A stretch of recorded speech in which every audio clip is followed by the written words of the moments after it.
us, we're not living in union with Christ. We're trying to imitate Jesus. Jesus is there and saying, Lord, can I be like you? Can I be like you? Can I be like you? ನಾವು ದೈವಿಕ ಜೀವಿತ ಜೀವಿಸಬೇಕೆಂಬುದಾಗಿ ಹೋರಾಡ್ತಾ ಇದ್ದೇವೆ, ಅದನ್ನು ಮಾಡ್ಲಿಕ್ಕೆ ಪ್ರಯತ್ನ ಪಡ್ತಾ ಇದ್ದೇವೆ, ಅದೆಲ್ಲ ಸಾಹಸ ಮಾಡ್ತಾ ಇದ್ದೇವೆ. You can't be like him. ಆತನ ಹಾಗೆ ನಾವು The disciples tried for 3.5 years. He was outside. They couldn't be like him. ಶಿಷ್ಯರು 3 ವರ್ಷ ಪ್ರಯತ್ನ ಮಾಡಿದ್ರು, ಹೊರಗಡೆ ಇದ್ಕೊಂಡು ಏನೂ ಆಗಲಿಲ್ಲ.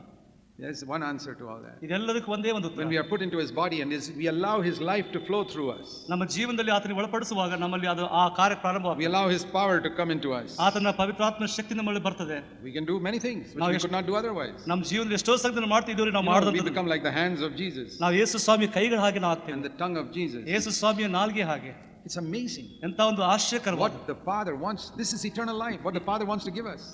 ತಂದೆಯಾದಂತ ದೇವರು ಇಂತ ಒಂದು ನಿತ್ಯತೆಯನ್ನು ಕೊಡಬೇಕು. The same life that was in Jesus can flow into me. ಯೇಸು ಸ್ವಾಮಿ ಇದ್ದಂತ ಜೀವಿತ ನನ್ನಲ್ಲಿ ಹೋಗ್ಲಿಕ್ಕೆ ಪ್ರಾರಂಭ ಆಗ್ತದೆ. That will automatically make me holy. ಅದು ಒಮ್ಮೆಲೆ ನನ್ನ ಜೀವನದಲ್ಲಿ ಪರಿಶುದ್ಧತೆಗೆ ನಡೆಸುತ್ತದೆ. This is a different type of holiness than me trying and determining that from tomorrow onwards I won't do this. ಇದು ಒಂದು ಪ್ರತ್ಯೇಕವಾದಂತ ಶುದ್ಧತ ಜೀವಿತವಾಗಿ ನಾನು ಕಷ್ಟಪಟ್ಟು ಪ್ರಯತ್ನ ಪಟ್ಟು ಮಾಡುವಂತದ್ದು. My brothers and sisters, ನನ್ನ ಸಹೋದರ ಸಹೋದರಿಯರೇ, how many years we have made resolutions from tomorrow onwards I'm not going to do this. ನಾವು ಎಷ್ಟೋ ನಿರ್ಧಾರಗಳನ್ನು ಮಾಡಿ ನಾಳೆ ದಿವಸದಿಂದ ಈ ರೀತಿಯಾಗಿ ನಾನು ಮಾಡೋದಿಲ್ಲ. We have made such rules for years.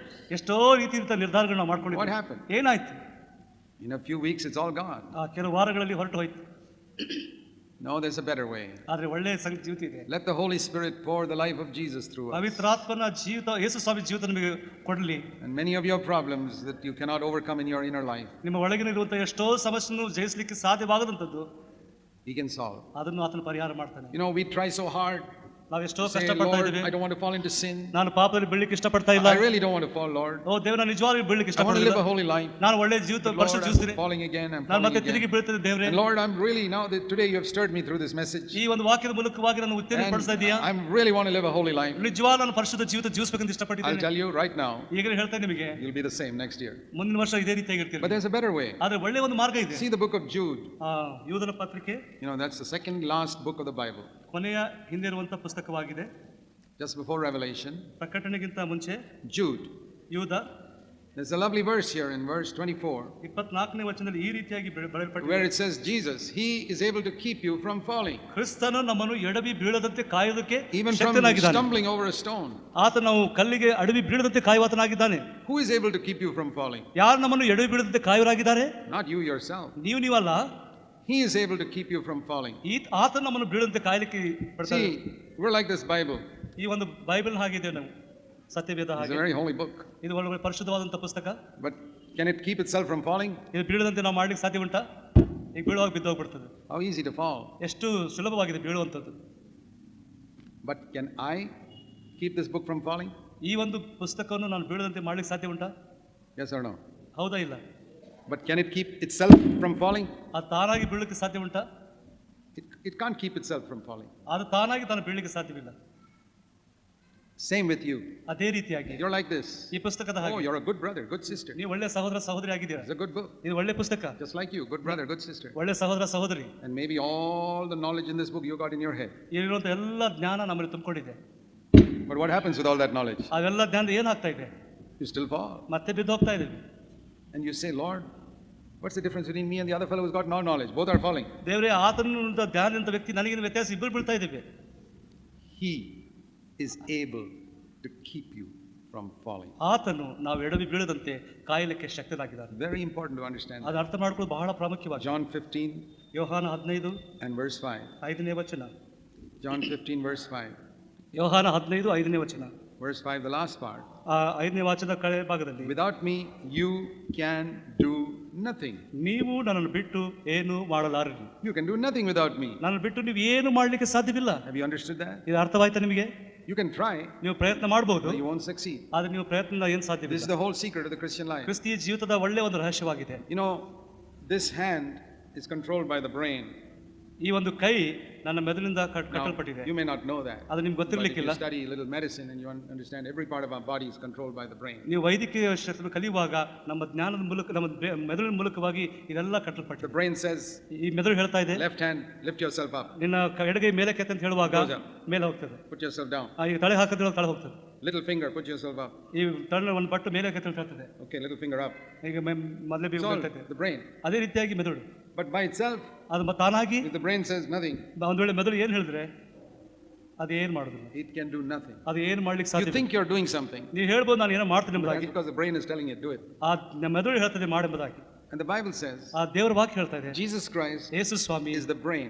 ಆತನು ಮೆದುಳುವಾಗಿದ್ದಾನೆ. That means the head. The head means the brain. ಆ ಮೆದುಳು ಅಂದ್ರೆ ಹೇಳುವಾಗ ತಲೆ ಎಂಬುದಾಗಿ. We are the body. ನಾವು ಆತನ So ದೇಹವಾಗಿ. if I submit to this head, ಆ ತಲೆಗೆ ನಾನು ಅಧೀನನಾಗುವಾಗ He's able to keep me from falling. ಆತನನ್ನು ಬೀಳೋದಕ್ಕೆ ಕಾಯಲಿಕ್ಕೆ ಶಕ್ತನಾಗಿದ್ದಾನೆ. That's why we say ಅದಕ್ಕಾಗಿ ನಾವು ಹೇಳ್ತಾ you must ಇದ್ದೇವೆ, yield yourself completely to Jesus Christ. ಅದಕ್ಕಾಗಿ ಪರಿಪೂರ್ಣವಾಗಿ ಯೇಸುವಿಗೆ Lord, ಅದನ್ನಾಗಬೇಕು. all of my life is yours. ನನ್ನ ಇಡೀ ಜೀವಿತ ನಿನಗೋಸ್ಕರ, My whole life, ನನ್ನ ಇಡೀ ಜೀವಿತ, my plans for the future, ನನ್ನ ಮುಂದಿನ ಭವಿಷ್ಯದ ಯೋಚನೆ, everything I have, ಎಲ್ಲ ನನಗೋಸ್ಕರ, all my money, my time, my house, everything, ನನ್ನ ಸಮಯ, ಹಣ, ಎಲ್ಲವೂ my ಸಹ, children, ನನ್ನ ಮಕ್ಕಳು, my health, my ನನ್ನ ಆರೋಗ್ಯ, body, ಎಲ್ಲವೂ nothing ಸಹ is mine. ನನ್ನದು It's ಯಾವುದಿಲ್ಲ, all yours. ಎಲ್ಲ ನಿನ್ನದು. I want you to control everything. ನನ್ನ ಜೀವಿತ ನೀನು ಸ್ವಾಧೀನ ಮಾಡು. Then He's able to keep you from falling. ಆಗ ನಾವು ಬೀಳದಂತೆ ಆತನ ಕಾಯಕ್ಕೆ ಶಕ್ತನಾಗಿದ್ದಾನೆ. You know, many Christians haven't given themselves to God like that ಆ ರೀತಿಯಾಗಿ ಎಷ್ಟೋ ಕ್ರಿಸ್ತನಿಗೆ ಕೊಟ್ಟಿಲ್ಲ. because they're afraid. Oh, if I give myself to the Lord, He'll make me do some very difficult thing.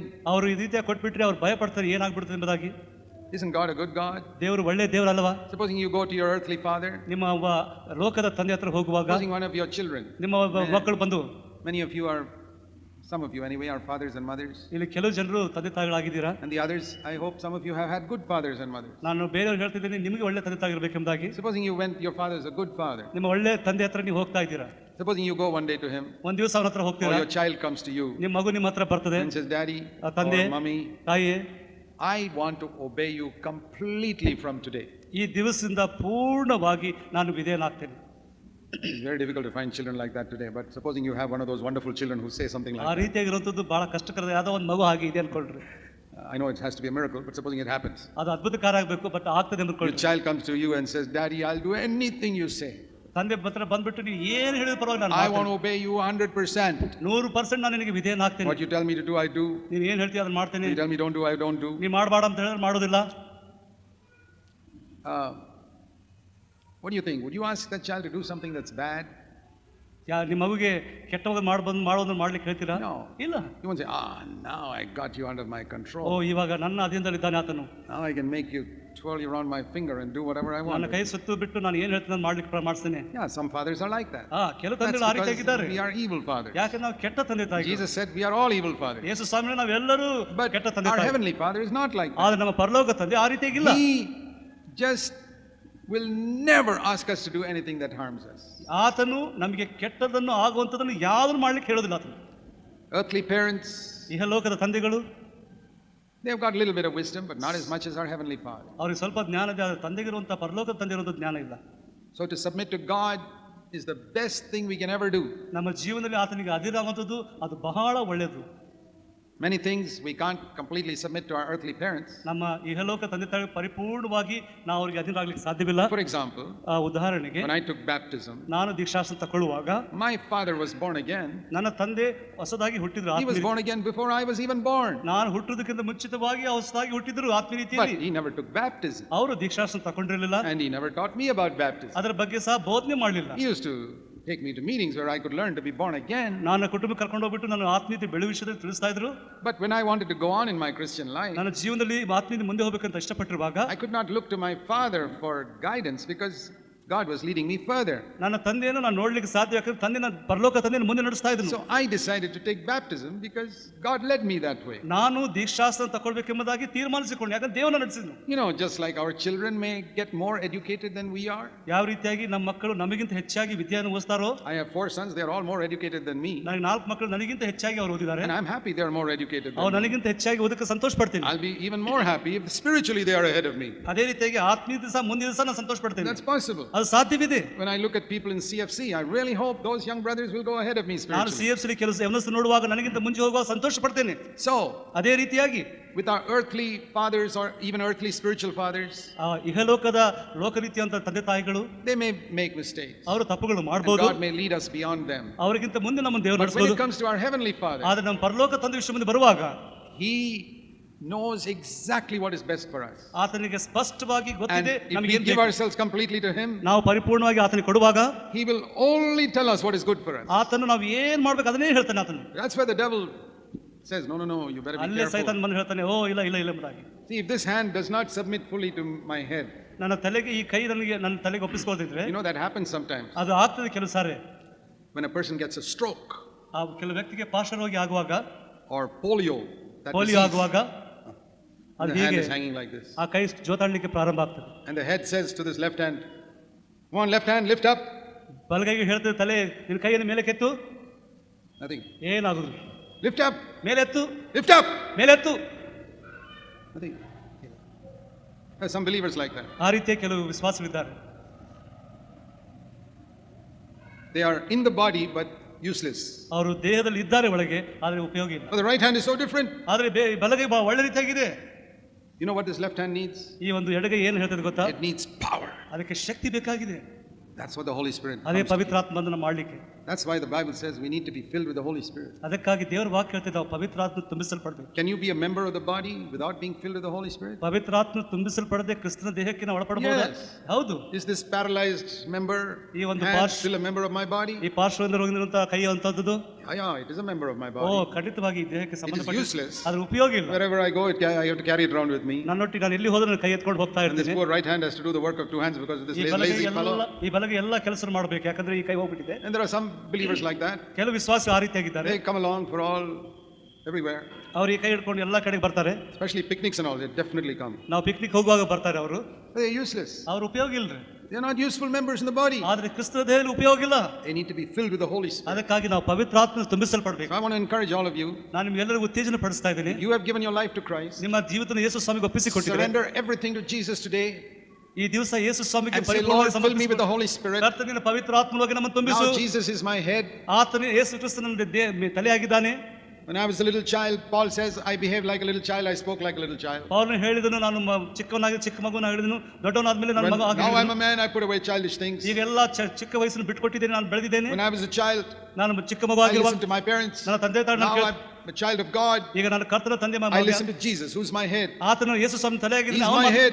ಆತನ I'm a ತಲೆಯಾಗಿದ್ದಾನೆ. member of his body. ಆತನ ದೇಹಕ್ಕೆ He's ಒಳಪಟ್ಟಿದ್ದೇನೆ. Lord of my life now. ಆತ ನನ್ನ ಕರ್ತನಾಗಿದ್ದಾನೆ. And all of my life, my plan, my future is all yielded to him. ಈ ನನ್ನ ಜೀವಿತ ಮುಂದಿರುವಂತದ್ದು ಎಲ್ಲ ಯೋಜನೆ ಕಾರ್ಯ ಎಲ್ಲ ಆತನಾಗಿದೆ. My father and mother are not my head now. ಈಗ ನನ್ನ ತಂದೆ ತಾಯಿಗಳು ನನ್ನ ತಲೆ ಆಗಿಲ್ಲ. Brother Zach is not my head now. ಸಹೋದರ ಜಾಕ್ ನನ್ನ ತಲೆ ಅಲ್ಲ. Jesus Christ is my head. ಯೇಸು ಸ್ವಾಮಿ ನನ್ನ ತಲೆ ಆಗಿದ್ದಾನೆ. Brother Zach cannot keep me from falling. ಸಹೋದರ ಜಾಕ್ ನನ್ನ ಬೀಳದಂತೆ ಕಾಪಾಡಿ Jesus can keep me from falling. ಯೇಸು ಸ್ವಾಮಿ ನನ್ನ ಎಡೆ ಬೀಳದಂತೆ And I ಕಾಯ್ತಾನೆ. give all my life to him. ಆ ನನ್ನ ಜೀವಿತ ಪೂರ್ಣವಾಗಿ And ಕೊಡ್ತೇನೆ. he will keep me from falling. ಆತ ನನ್ನ ಬೀಳದಂತೆ ಕಾಯ್ತಾನೆ. Let's pray. ನಾವು ಪ್ರಾರ್ಥನೆ ಮಾಡೋಣ. While our heads are bowed in prayer, ನಮ್ಮ ತಲೆಗಳು ಬಾಗಿಸಿ ಪ್ರಾರ್ಥನೆ ಮಾಡುವಾಗ, don't be afraid to yield everything in your life to Jesus Christ. ನಿಮ್ಮ ಜೀವನದಲ್ಲಿ ಎಲ್ಲವನ್ನು ಒಪ್ಪಿಸೋದಕ್ಕೋಸ್ಕರ ಹೆದರಬೇಡ್ರಿ. Totally, completely. ಪೂರ್ಣವಾಗಿ All your future plans, ambitions, desires, ನಿಮ್ಮ ಮುಂದಿರುವಂತ ಎಲ್ಲ ಯೋಜನೆ ಕಾರ್ಯ all your ಆಶೆಗಳು, stubborn resistance to God's will in your life. ನಿಮ್ಮ ಜೀವನವಂತ ಎಲ್ಲ ದುಷ್ಟಕರವಂತ ಸಂಗತಿಗಳಿಂದ, Confess all your failures, sins, ನಿಮ್ಮ mistakes you made. ನಿಮ್ಮ ಜೀವನದಲ್ಲಿ ಬೀಳಿಕೆ ತಪ್ಪುಗಳನ್ನು ಆತನ ಮುಂದೆ ಒಪ್ಪಿಕೊಳ್ಳ್ರಿ. Never mind if you made some mistakes in the past weeks or months. ಕಳೆದ ಜೀವಿತದಲ್ಲಿ ನೀವು ಮಾಡುವಂತ ಎಲ್ಲ ವಿಷಯದ ಚಿಂತೆ Say, ಮಾಡಬೇಡ್ರಿ. Lord, I'm sorry. ಓ ಕರ್ತನೇ, ಕ್ಷಮಿಸು. You allowed me to come to these meetings so that I can turn around once again. ದೇವರಿಗೆ ಕೂಡಲೇ ಬರಮಾಡಿ ನನ್ನ ಜೀವನದಲ್ಲಿ ತಿರುಕೊಳ್ಳಲು ಸಹಾಯ ಮಾಡಿದ್ಯಾ. Before I destroy my life, ದೇವರ ಜೀವಿತವನ್ನು ಕಳೆದುಕೊಳ್ಳೋಕೆ ಮುಂಚಿತವಾಗಿ Lord, save me. ದೇವರು ನನಗೆ ರಕ್ಷಿಸು. I want to follow you. ಆದ್ರೆ ನಾನು ಹಿಂಬಾಲಿಸ್ತೇನೆ. Lord Jesus, Yesu Swami, come and fill my life. ನನ್ನ ಜೀವಿತವನ್ನು ತುಂಬಿಸು. Thank you, Lord. ಕರ್ತನೇ ಸ್ತೋತ್ರ. In Jesus' name. ಯೇಸು ಸ್ವಾಮಿ ಹೆಸರಿನಲ್ಲಿ Amen. ಆಮೆನ್.